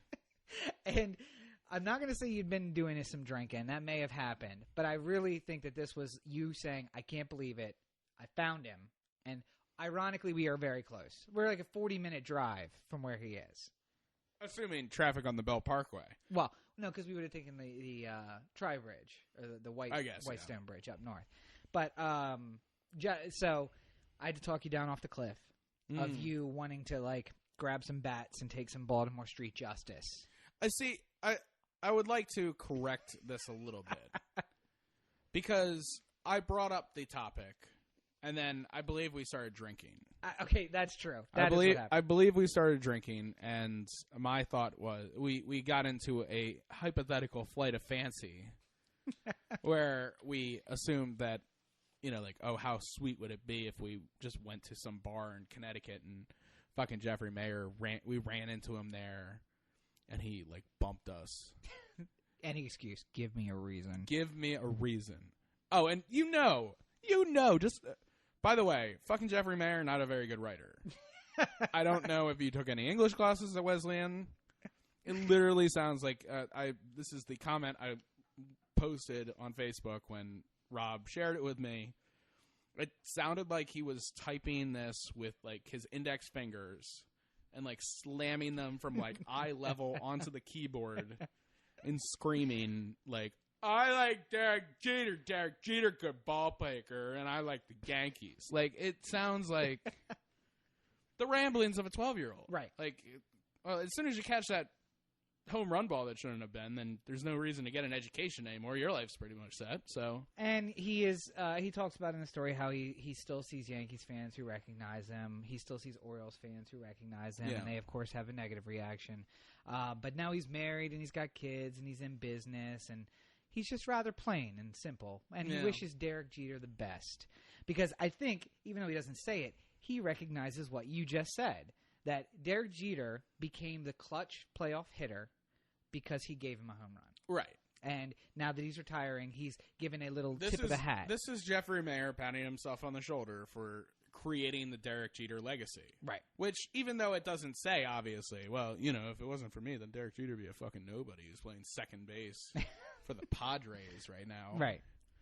But it's, you know, it's in the subtext, if you will. But luckily, Jeffrey Maier aside, the last few years have been relatively good.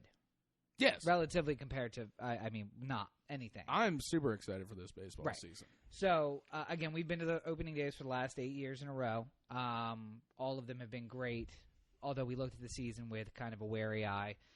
2 years ago, Orioles in the ALDS, back in the playoffs for the first time since 96.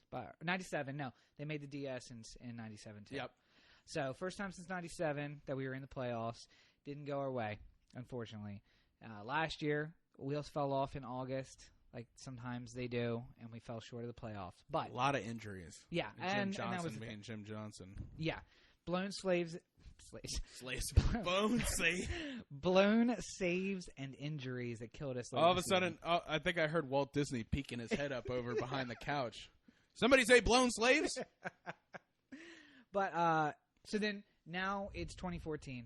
And we've been talking, I mean, we get our tickets in, well, you got your tickets in December, and I forgot until 2 days before opening day. Right. But we talk about it starting in December and the build-up, and we go to a fan fest, and we do all the things that you do to get built up for the season.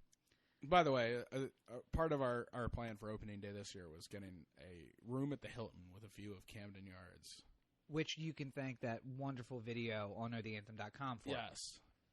I feel like if we make enough money with this podcasting thing, with our free podcast, then you know, maybe we could write that off as a business expense. Yeah, absolutely. I just have to make more money doing that than I do the other job. Yeah.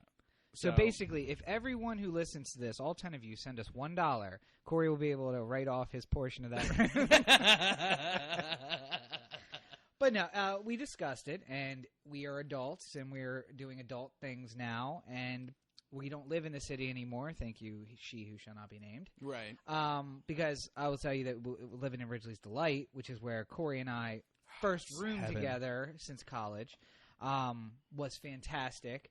And we're not there. We got spoiled for those 2 years because we did get to walk and be right home, very close to the ballpark. It was such a tease. Okay, so those who don't know, Ridgely's Delight is, I guess the best way to describe it is the Baltimore version of Wrigleyville. Like if you ever see Wrigley Field, you see right beyond the outfield walls are homes. So the Ridgely's Delight is across the street from Camden Yards. If you've ever been to the stadium and you're on the upper concourse, which is where we typically sit, and you look over the wall on the third base side, third base down to home plate, basically.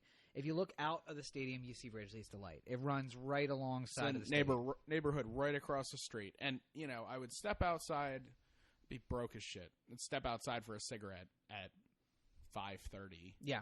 And just hear ballpark sounds and know that the last $4 that I had in my pocket were going into the Orioles' pocket because I couldn't sit there and not go to the baseball game. And although, but God, what a magical fucking time! And we actually, ironically, now thinking about it, we went to more games when I lived at Charles Towers than we did when we lived there. Yeah, but I think that was more because when we were living in the city, we didn't get the plan rolling early enough. There were nights that it was 7 o'clock or 6:30, and you're like, feel like going to a baseball game tonight? Yeah. I'm like, oh yeah, sure.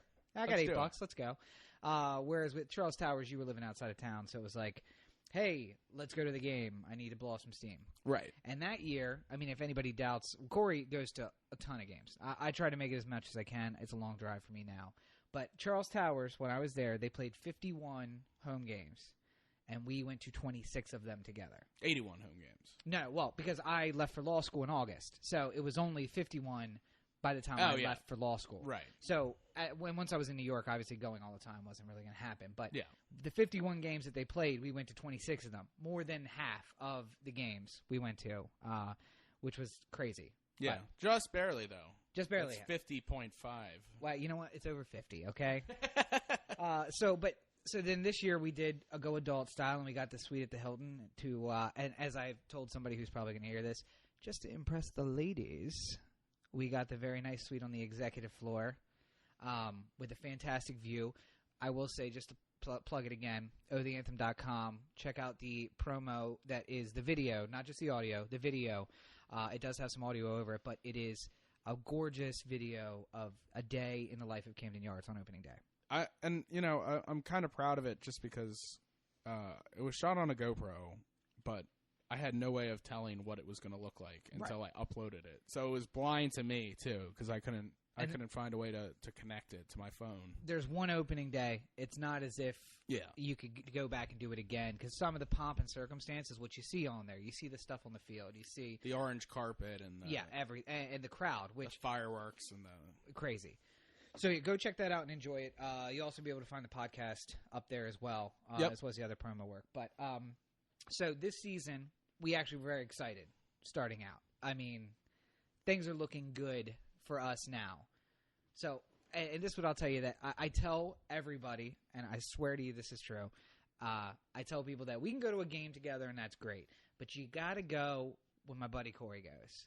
Because he's the one who's like, yeah, well, I mean, what you'd call it, that's a schnitzer. And a schnitzer is when the ball actually hits third base, bounces back to the shortstop's glove, and you get the out at first. It comes from 1936, and then you drone out, or I drone out, but he knows all of these interesting facts. I'm very much like the Abe Simpson of baseball.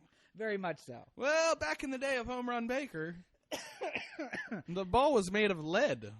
But, if you, and maybe I really do want to record you at some game. Just get you drunk and take you to the game and maybe put that online, because I feel like a GoPro, like, on you, like pointed, like just snap it to the seat in front of me. And especially if we like sat in the bleachers or something like that. Right. Just like, oh God, I fucking miss the days where like Vernon Wells and Alex Rios were playing in the outfield.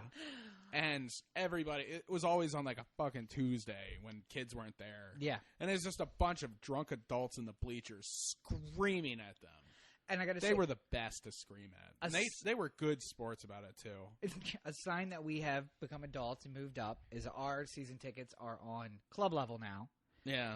And I still want to sit in the bleachers though. I was going to say, but we sit there because we want to. Whereas previous seasons, we've been like, Utah Street bleachers, please. I have $15. Please take my money and give me a seat. But now we go out there because we want to, because you want to sit in the sun and get some rays and make fun of the outfielder. So. Right. So the reason I set that up is that I want you to give your, what do you think about the season? To those who may not be as baseball, they watched the games, they saw the 14-5 win. They also saw the losses that came before that. What are you thinking about this season? I think that, it's way too early to judge it one way or the other. I've been telling people that. 162 games. Don't be upset.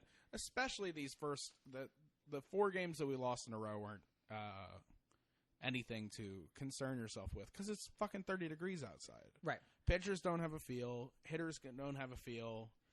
And by the way, Boston, Detroit, New York. Yeah. We knew it was going to be a tough April. Yeah. So that's a pretty tough row to hoe right out the gate. But I think that the power is going to be great for this team. Yeah. There's way too many people who could hit 20 home runs.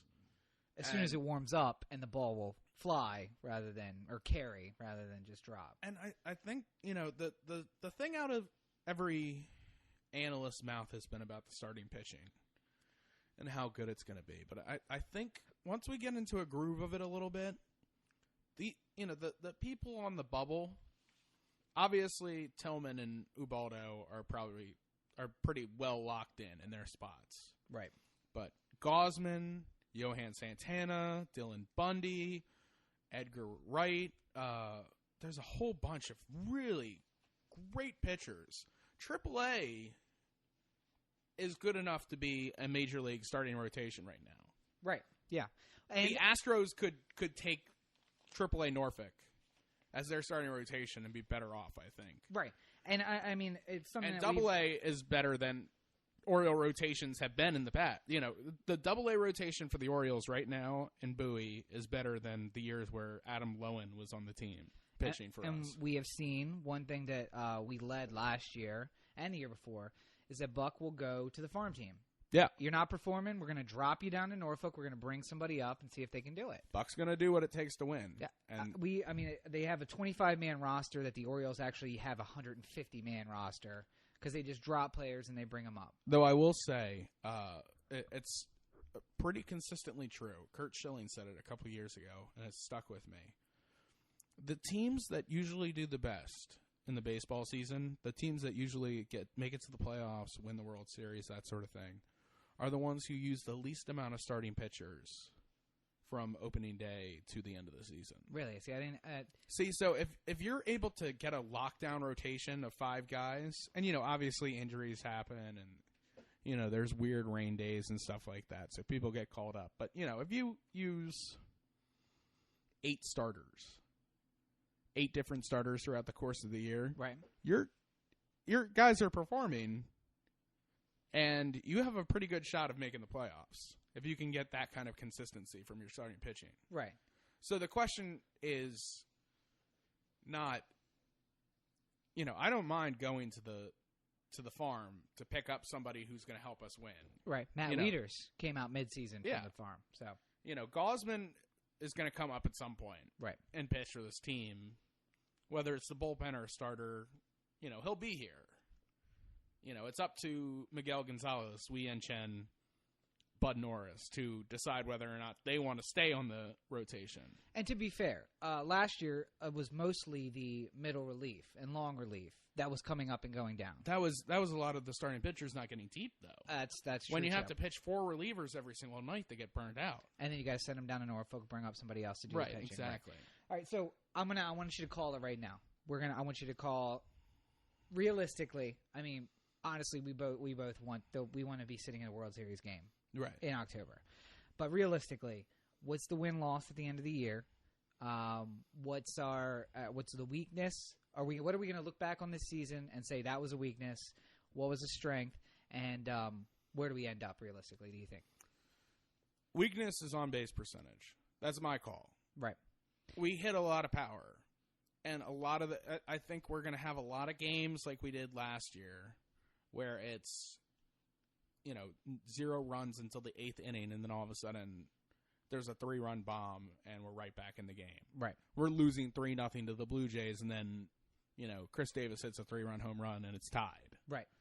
There wasn't, there weren't ducks on the pond throughout the entire game. And there was a lot of that Orioles magic 9th inning, let's get it out kind of deal. 2 years ago. Well, yeah. But I think the on-base percentage is what worries me coming in. Just getting people on base, moving people over. It's not always about the home run, and it's a very heavy home run hitting team. Now, would you say that's the strength, though? That looking back, you're like, well, look at us with our power? Yeah. I mean, I think that no game is out of reach. Right. Because the game in Detroit, where we were down 7-1 and got it to 7-6 in the 9th inning. Right. Because that team could break. Right. That'll happen. I don't think I don't think there's going to be many games where we're getting blown out and you say, well, we can't come back from this. Right. It's always conceivable when you have home run power. Top of the order in the 8th and the 9th? Yeah. 8th or the 9th. Forget about it. And a 3-run homer can come out of nowhere. Right.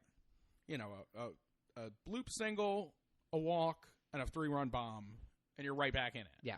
It's... Especially because there's nobody you can pitch around in the middle. Let's say you pitch around Davis. Who's coming up after him? Right. You're gonna intentionally walk Adam Jones to get to Chris Davis. Right. Oh, yeah. Great.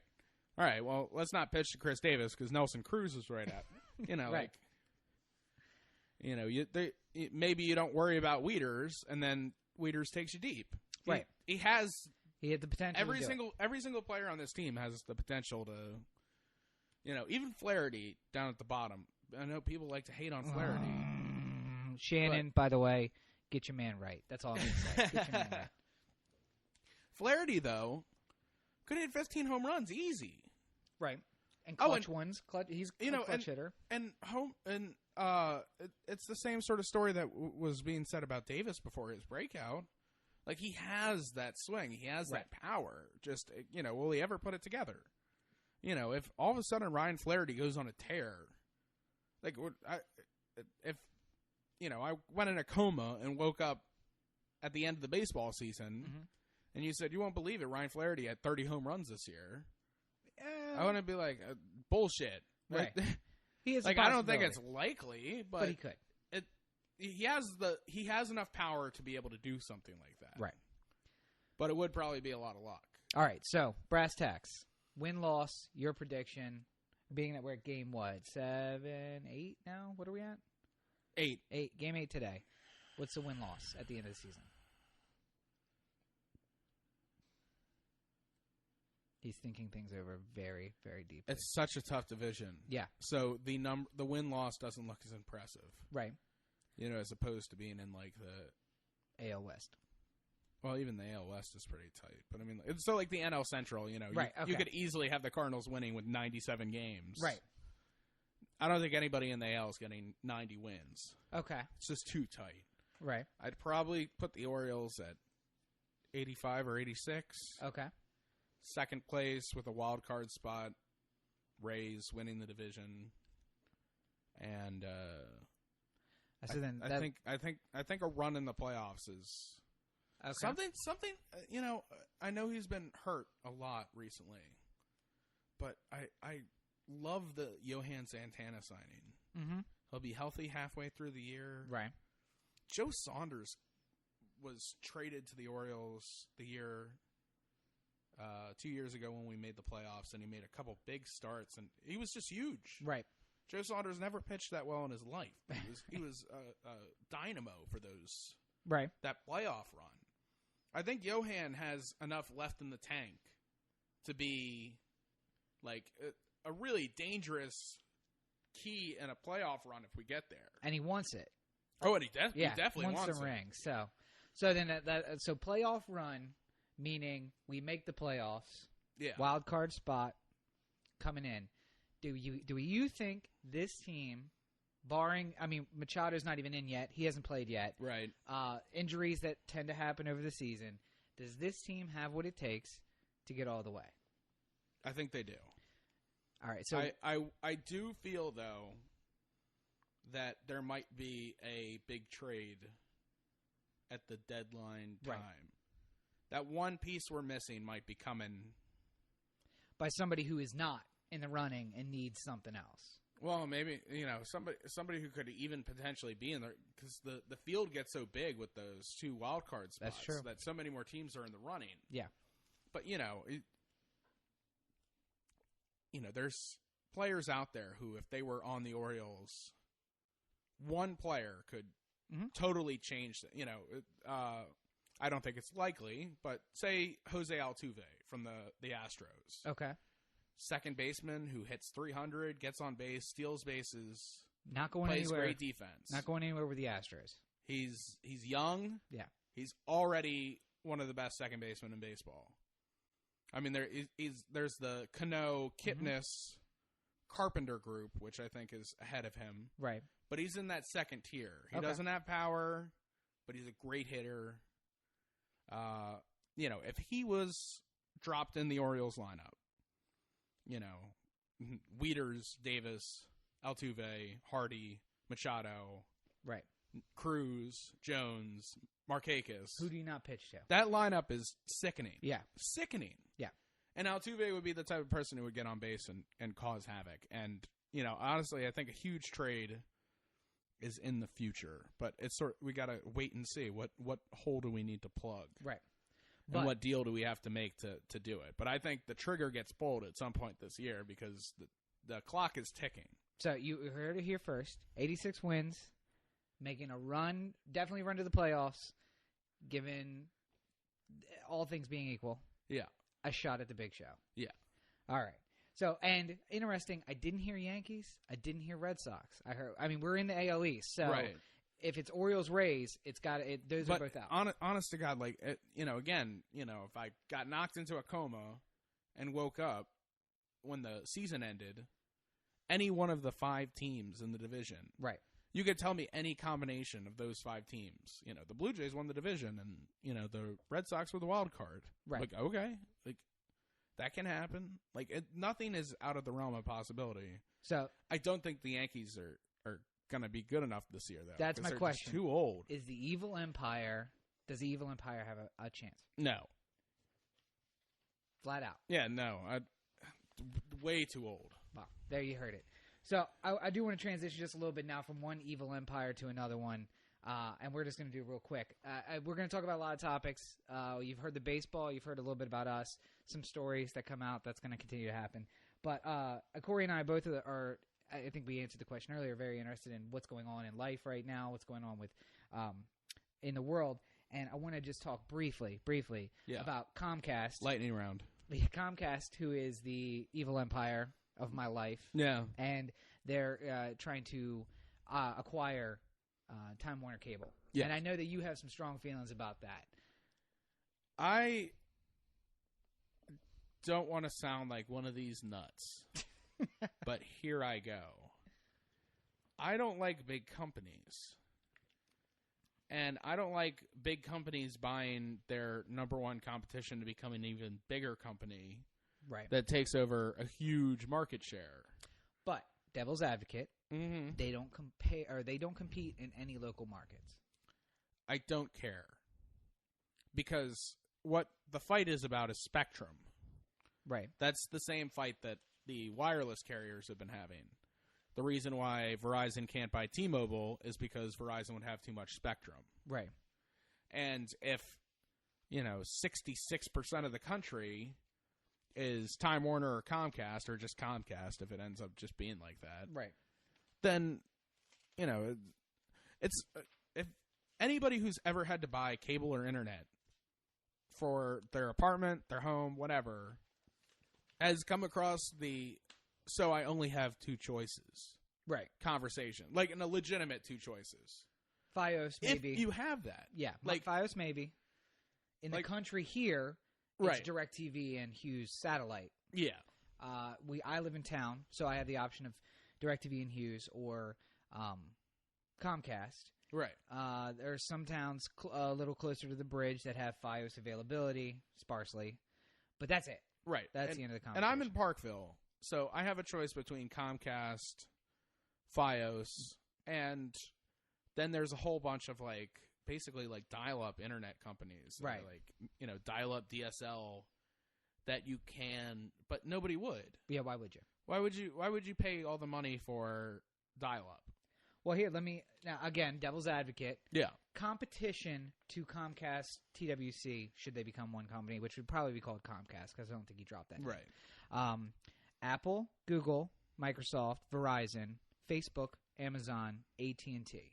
All of these are named as competitors by Comcast to the internet 74-page brief to which I did peruse. The Justice Department. Yeah, I perused the brief, and that's who they're naming. So what do you think?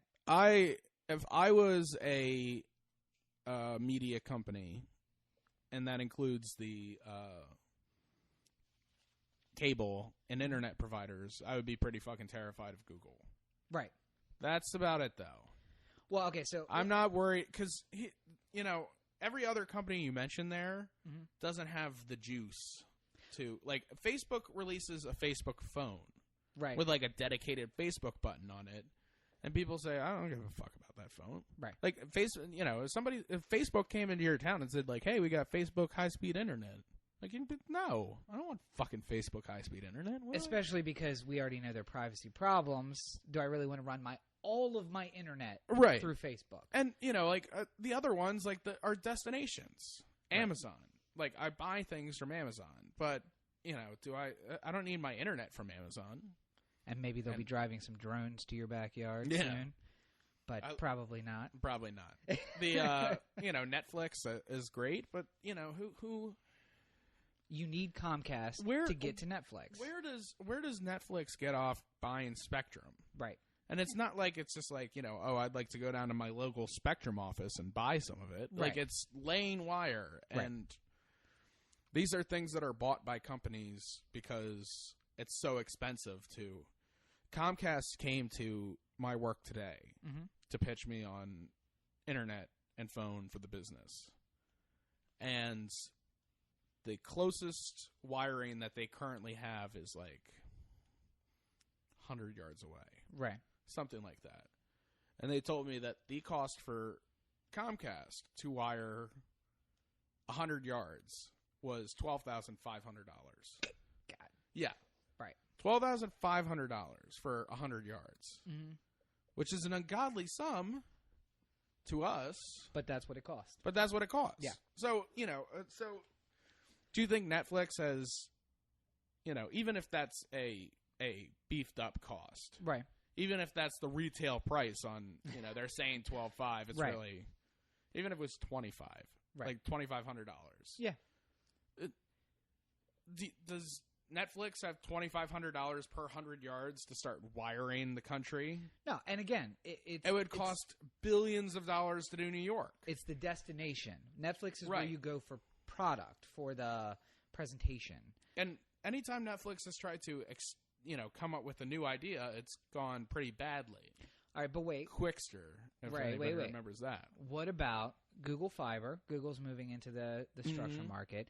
I will say, though, non-devil's advocate, that I think that they are much more likely to go with a Wi-Fi variety of service than they are fiber. Here's what I think. And it's, a lot like the healthcare debate, where everyone was just like, why do we need the insurance companies at all? Why don't we just expand Medicaid? Yeah, read my chapter on. Like, Corey's taking that from my book. No, but I'm saying that's a thought that people had, and I was fine with it because right. I don't like insurance companies, and I don't know anybody who likes insurance companies, except for people who work at insurance companies. Right, and not even them. And 50% of them don't even like it. Right. But in Europe, the internet speeds are 10 times faster than what we have here in America, and it's a utility. Right. It's like $4 a month in London. Regulated utility. London is one of the most expensive cities in the world to live in. Right. Gas is expensive. Rent is expensive. You have to pay to drive on the roads and everything. Right. Everything in London is expensive except for internet, which is $4 a month, and it's super fucking fast. Yeah. Like, where it's a utility. Just like we have utility companies here, but they rip you off. But they're not regulated. They're not regulated. Yeah. A regulated utility, an internet should, and this is why I love podcasting. Right. This is why I'm so fucking excited we're doing this, because this is an opportunity for us to talk with a lot of people, engage people. I want to hear opinions. I want to get all the thoughts that people have on this. It's a great way to spread your voice. And nothing has ever been like the internet as far as spreading a voice is concerned. Right. So, but, and again, I'm not playing devil's advocate anymore. Comcast is looking to shut the door. Yeah. Because you got to get through them to get to that wide world of information. Right. So, we're probably going to be talking about that more later on. We had a lot of stuff we didn't get to today because we just ran real long. I do want to say, I think today is an extended version. It's episode 1. I figured there was going to be some bleed over. It's a work in progress. We're still learning. Yeah. More often than not, I would imagine that these episodes run about an hour and 15. At most, yeah. At most, maybe an hour and a half if we really get into something good. Just to keep in mind, though, I mean, these are conversations that Corey and I have been having for the last decade. And longer than that, 12 years. 12 years. And I can remember sitting in a kitchen and talking for 5 hours about one topic back and forth. So we tend to get long-winded a little bit, but I think generally an hour to an hour and 15 minutes is what we're going to shoot for in the future. Right. But hopefully this is a great opportunity for you to learn who we are, what we believe in, what type of people we are. And now it's up to you, because there you go. We want to run with what you got, too. Absolutely. This isn't about me and Rob being windbags and just blowing up your microphone or blowing up your speakers with our thoughts and opinions. We desperately want you to be involved as well. So give us feedback on episode 1. I mean, anything Do you have questions for us? I think we could certainly take some time to answer some questions from everyone else in the future. What do you think about the Orioles this season? Continue any thoughts that you have moving forward. I can tell you that I'm very excited about Episode 2. Yeah. Episode 2 is going to be released on the 22nd of April, which will be right after what should be a national holiday, and next year will be celebrated greatly in Maryland. I don't think it'll ever be a national holiday. There's too many people. But 420 will be on Sunday, which will be probably when we're going to be recording it, but we will not be partaking. The law, it's not legal in Maryland yet. Right. First. There might be somebody who stumbles in here to partake, though. Possibly so. Possibly. We're hoping for a guest. We're hoping for somebody to fill that void. So the partakers. So comment on what you've heard here today, and I mean, look forward. Let's give us some insight. What do you think? Marijuana is legal in Maryland now. It's legal in 11 states. Now, it's essentially illegal. It's decriminalized. Well, here, and not obviously this is going to be the topic for next week. But, right. It's illegal to buy it. Right. It's not illegal to smoke it. No. Right now, as we speak, without the bill signed, it's not illegal to smoke it. It's not illegal to be high. No. It's illegal to buy it. No. Yes, it's illegal to buy it. Yeah. It's illegal to hold it. Yeah. It's not, and it's illegal to smoke it if they see you smoking it. Right. But it's not illegal to be high. Yeah. So basically, we're taking two of those steps. Unless you're driving or right, unless you're doing something else that's regulated. But yeah. Basically, we're taking out the other two steps. It would be decriminalized if they saw you smoke it, and it would be decriminalized if they caught you with it. And it would become a fine, basically. It would become a fine, yeah. So that's the topic for next week. Thoughts on that? Because we definitely want to run on that one. And specifically those of you who are in Maryland, what's your new perspective, given that the law has changed in Maryland? Did we do enough? Is it too much? Where are we going to go in the future? Do you want to become Colorado? Exactly right. That's what we're looking at. And have lots of money for public schools. So once again, this is the the Anthem podcast. Thank you so much for listening. And our standard boilerplate here. There you go. theanthem.com. Check that out for new episodes. Subscribe to the RSS feed. I've actually checked iTunes. We are available in the search if you do the Anthem podcast or the Anthem. We come up. And the website's for more than that. Cory's it's not just for the podcast. It's for everything Cory related on his film. He has some fantastic films. The Genesis series is up there now. Yep. So definitely check that out. See his work. You can find me on social media everywhere. Tumblr, Twitter, Facebook, everywhere. At Robert N. Cheek. That's at RobertNchek. Instagram, everywhere. The Anthem. On Facebook, on Twitter, on Google+, on YouTube, on Vimeo, the whole lot. Yeah, you can find long things that aren't longer than 140 characters. You can send to Cory at theanthem.com, or we have a Google Voice number. And I'm very excited about this. I want to get voicemails, and we can play them right here and react. Yeah, be a guest star on the show. Be a guest on the show. Call our Google Voice number. 443-219-7595. One more time, that's 443-219-7595. And look into the future. I would be excited to do one where we post the time we record it and we take your calls. I would love that. I think that'd be good. If we get enough followers on Twitter who are engaged with the idea of the podcast, other podcasts just throw it out like, hey, call in right now for... Right. But also, we'll take your call. Yeah, thank you for listening. Spread the word. We do this because we like it, because we think we have a perspective, and we think you'll enjoy it. I hope that's true, and I hope that you will spread that around to your friends and post it everywhere. There is no limitation on reposting, retweeting, anything. Yep. Feel free. We'll be here every week, whether or not you like it or not. So and releasing, we record on the weekends, so make sure you get your comments, anything into us by Friday. We'll just say Friday evening. Yeah, because it'll probably be Saturday most weeks. But. Yeah, and then make sure you look out for new episodes every Tuesday. Yep, I'll be editing them on Monday and posting them on Tuesday, so keep an eye out on your feed for that. All right, so once again, thank you, everybody. For Cory, this is Rob. Have a good night.